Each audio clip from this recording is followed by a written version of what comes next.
भारतीय शेयर बाजार महंगे वैल्यूएशन से तप रहे। इसी चिंता को आवाज देने वाला नया आंकड़ा है लिस्टेड कंपनियों का बाजार पूंजीकरण, जो जीडीपी के अनुपात में 116% की रिकॉर्ड ऊंचाई पर पहुंच गया है। बाजार में ऐसा बसंत इससे पहले 2007 में आया था और उसके बाद का पतझड़ तो आपको याद ही होगा। दुनिया के दिग्गज निवेशक वॉरेन बफे भी इसे महंगे वैल्यूएशन की किताब का सबसे अहम पन्ना मानते हैं। महंगा वैल्यूएशन यानी किसी शेयर का भाव उसकी औकात से ज्यादा। उसकी औकात में छिपा है कंपनी का मुनाफा, कंपनी की नेटवर्थ और देश की जीडीपी। लिस्टेड कंपनियों के पूंजीकरण को देश की जीडीपी से भाग देने पर मिलने वाला ये आंकड़ा शेयर बाजार के महंगे या सस्ते होने का पैमाना है। ये 50 से 75% के बीच में हो तो मानते हैं कि बाजार अंडर वैल्यूड है, यानी कंपनियों के शेयर अपने उचित भाव से नीचे हैं। 75 से 90% के बीच माना जाता है कि वैल्यूएशन ठीक है।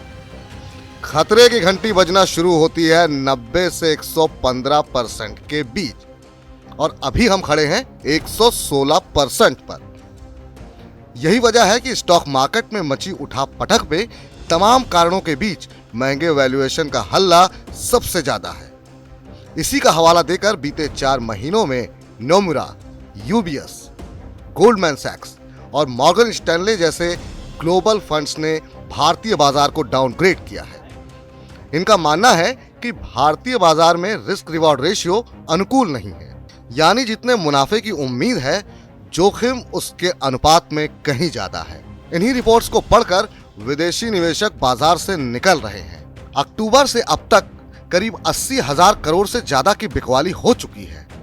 वहीं फरवरी में यह आंकड़ा 7,000 करोड़ से ज्यादा का है। हालांकि घरेलू निवेशकों की पूंजी इन्हें टक्कर दे रही है। जियोजित फाइनेंशियल सर्विसेज के chief investment strategist VK Vijay Kumar कहते हैं कि घरेलू निवेशक शेयर बाजार के नए हीरो हैं। ऐसे में छोटी अवधि में बाजार में गिरावट आएगी भी तो बहुत तीखी नहीं होगी। ये चिंताएं तो हुई छोटी या मध्यम अवधि की, लेकिन लंबी अवधि के अनुमान लंबे हैं। जेफरीज के global head of equity strategy Christopher would कहते हैं कि अगले 5 वर्षों में सेंसेक्स 1 लाख का स्तर छू सकता है। ऊंची वैल्यूएशन के बाद भी उनका तर्क है कि कंपनियों के बेहतर नतीजे और मजबूत आर्थिक विकास बाजार को तेजी दे सकते हैं। उनका कहना है कि भारत की कंपनियां एशिया में सबसे अच्छी अर्निंग ग्रोथ दिखा सकती हैं। मोतीलाल ओसवाल फाइनेंशियल सर्विसेज के चेयरमैन रामदेव अग्रवाल अगले 10 वर्षों में सेंसेक्स को 2 लाख पहुंचते देख रहे हैं। वे कहते हैं ऐसा पहली बार नहीं होगा कि बाजार 10 साल में 4 गुना बढ़ेगा। पहले भी ऐसा हो चुका है। उनका ये अनुमान 12 से 13% की नॉमिनल जीडीपी ग्रोथ के आधार पर है। इस दौरान लोगों के खर्च करने की क्षमता 10 गुना और बचत करने की शक्ति 4 गुना बढ़ने की उम्मीद है।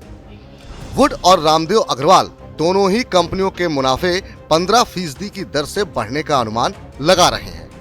यानी मोटी बात यह है कि छोटी मध्यम अवधि में चिंताएं जरूर हैं, लेकिन लंबी अवधि में निवेश करने वाले निश्चिंत रह सकते हैं।